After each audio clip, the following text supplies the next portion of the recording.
হ্যাঁ, কস্ট আমাদের বাড়ছে।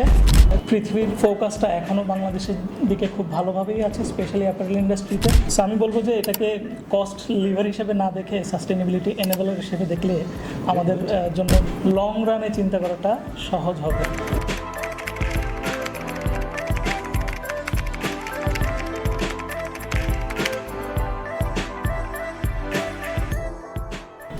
আমরা জানি যে রেগুলেটরি ফ্রেমওয়ার্কগুলো দিন দিন আরও স্ট্রিনজেন্ট হচ্ছে।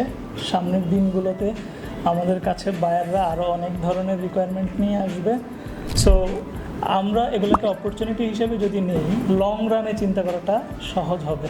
আমরা এগুলোকে যদি আমাদের সিস্টেমের মধ্যে নিয়ে আসতে পারি, আমরা দেন বায়ারের সাথে নেগোশিয়েট করতে পারবো। শুধুমাত্র যে প্রাইসিংয়ের প্রেশার আমাদের উপরে আসে, অ্যাপার্ট ফ্রম আপনি যেটা বললেন যে র মেটেরিয়ালের প্রাইস বাড়ছে, আমাদের বিভিন্ন ধরনের ট্যারিফ আমাদেরকে প্রেশার ক্রিয়েট করছে।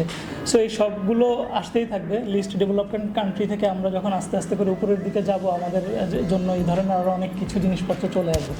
কিন্তু এগুলোকে সাইডে রেখে আমাদেরকে পিয়ার কান্ট্রিজ লাইক বাংলাদেশের যে ইকোনমি এবং আমাদের অ্যাপারেল যে ইন্ডাস্ট্রি, এর সাথে যদি আপনি সামঞ্জস্যপূর্ণ কান্ট্রিগুলো দেখেন, ভিয়েতনাম অথবা আমরা যে স্পেসে কাজ করি সেখানে ইন্ডিয়া, টার্কি, এরা কি করছে। সো ওই সব জায়গা থেকে চিন্তা করলে আমরা পৃথিবীর ফোকাসটা এখনও বাংলাদেশের দিকে খুব ভালোভাবেই আছে, স্পেশালি অ্যাপারেল ইন্ডাস্ট্রিতে।